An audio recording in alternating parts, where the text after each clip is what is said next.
Well, this hour, we've been tracking breaking developments on the Iran-Israel conflict. While you were sleeping, Iranian missile strikes hit Israel, injuring dozens there.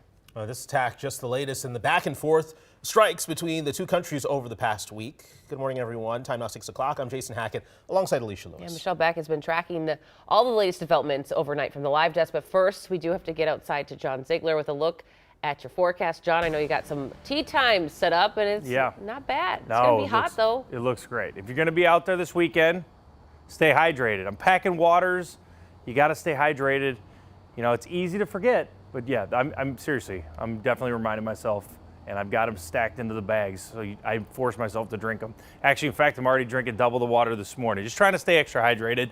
64 degrees this morning. It is so nice. 57 in St. Cloud, 59. If you enjoy the cool, comfortable mornings, this is your morning. That's it for a little while. Next week it comes back, but the weekend the lows are going to be in the upper 70s, like 78, 79. Super hot in the mornings. I still don't mind that, but still, come on, that's pretty warm. 80s today. Today's perfection. You'll start to see the winds start to crank up in the afternoon. That's why it's warming up decent today at 86. But it's a really great day today. We'll time out some rain tomorrow morning, and we'll take a look at that heat moving in your full forecast. Alicia? John, thank you. Let's give you a look of the roads this morning. Still relatively quiet. It is a federal holiday. It's Juneteenth. 694 at Highway 65. Traffic is quiet there, but a reminder, federal offices will be closed today. You probably won't get your mail today, so just a heads up for that. And roads are quiet as of right now. I'll continue to monitor the road situation and have an update in a few minutes. Let's get back to the breaking developments out of the Middle East. This morning, Israel's defense minister is reacting to overnight strikes from Iran. Michelle is at the live desk tracking the latest on these attacks. Michelle. Well, guys, as we get brand new video of Iran's attacks on cities like Tel Aviv and Jerusalem, we're learning President Trump is still considering a U.S. military strike on Iran's nuclear sites. Israel has just vowed to turn up the intensity of their attacks, and that comes after an Iranian missile hit the main hospital in southern Israel. We have been gathering these new images since they dropped around 3 a.m., and we've learned from Iranian state news the strike was supposed to hit a nearby technology park. Hospital officials say no one was seriously hurt. Meanwhile, Israel says its own overnight attacks include one to an inactive nuclear reactor. The conflict is entering day 7, and President Trump says we'll see what happens. I have ideas as to what to do, but I haven't made a final. I like to make the final decision 1 second before it's due, because things change. I mean, especially with war, things change with war. It can go from one extreme to the other. War is very bad. We'll see what happens. I've been asked about it by everybody, but I haven't made a decision. A human rights group says Israeli strikes have killed at least 600 people in Iran. In Israel, 24 people were reportedly killed.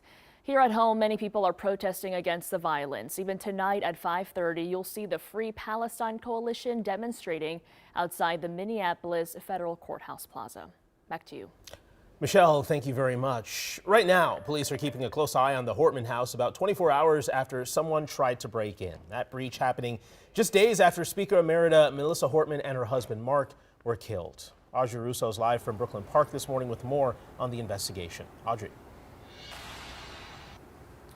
Yeah, Jason, we're here in front of the Brooklyn Park Police Department because we really want to minimize how much we're showing the front of the Hortman house at this point. But police are asking neighbors in that area to check their surveillance cameras to see if they saw anything suspicious Tuesday into Wednesday morning. That is when Brooklyn Park police say they discovered someone had pried some plywood off of the house that was covering a back window. They also discovered some broken windows. The Hortman family went to the house yesterday to pick up valuables, and they told police they didn't think anything was missing, but neighbors are still deeply unsettled. I'm at the point where I'm going to put security cameras on the back of my house. That's terrible. I don't get where people's minds are to do something like that after what happened. Not that it makes it right on a regular house, but especially they have enough to deal with. And police also added a trailer camera to the back of the property, in addition to the one that was already out front. And all of this comes as investigators in the last 24 hours actually filed a search warrant for the other property, the other scene from Saturday's shooting, and that's the house of Champlin Senator John Hoffman. I'll have more on what that search really yielded at that house coming up in about 30 minutes, but for now, I'll send things back to you. Audrey, we'll check back with you in about 30 minutes. Thank you so much. This morning, Hennepin County Attorney Mary Moriarty is asking the federal government to let the state prosecute Vance Belter first. She told the Star Tribune that the Hennepin County Attorney's Office is well versed in murder convictions as the largest prosecutor's office in the state. In a statement to KARE 11, a Hennepin County spokesperson said that the office wants to prosecute immediately, but the U.S. Attorney's Office has the legal authority to decide whether a federal trial will come first. In the last 12 hours, hundreds gathered at the Capitol steps for a candlelight vigil honoring Melissa and Mark Hortman. Governor Tim Walz posting this picture on X overnight, saying, quote, "Peace be upon us." He was there alongside his wife, Gwen, the governor wiping away tears there, standing in front of a growing memorial for the couple. She was always out there door knocking, every door with us, and yeah, she was such a caring, kind person, and she always put the Minnesota people first and foremost. That was always in her heart. Well, this morning we're also hearing from the Brooklyn Park Police Chief, who's crediting a sergeant's intuition with saving more lives. That's coming up at 6:45.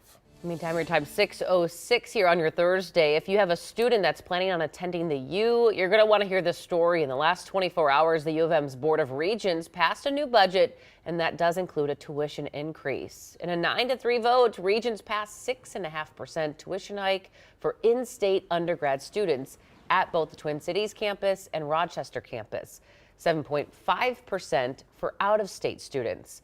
University leaders will also be asked to cut 7% from their colleges through things like academic programs, student services, and operations. Time now 6:07, and this morning communities across the country are preparing to celebrate Juneteenth. One of the biggest celebrations in the Twin Cities is returning to Minneapolis in just a few hours. That's right. Dan Kennedy is live as volunteers are beginning to set up the soul of the South Side. And Dan, I expect it's going to be a really busy, fun day today. Yeah, I think so. Hundreds of people no doubt going to be out here today. It's quiet now, but by lunchtime, this place is going to be rocking. The volunteers coming down here a little closer to 8 to start the official setup and to close off all the roads. But check it out. This is some video from last year over here at Minnehaha Avenue and East Lake Street when it was packed.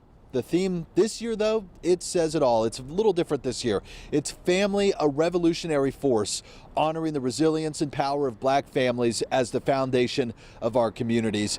We caught up with the stage host this week who says this is all about joy, unity, and showing up. I want to see energy. I want to see spirit. I want to see liveliness. I just want people to come out and have a good time.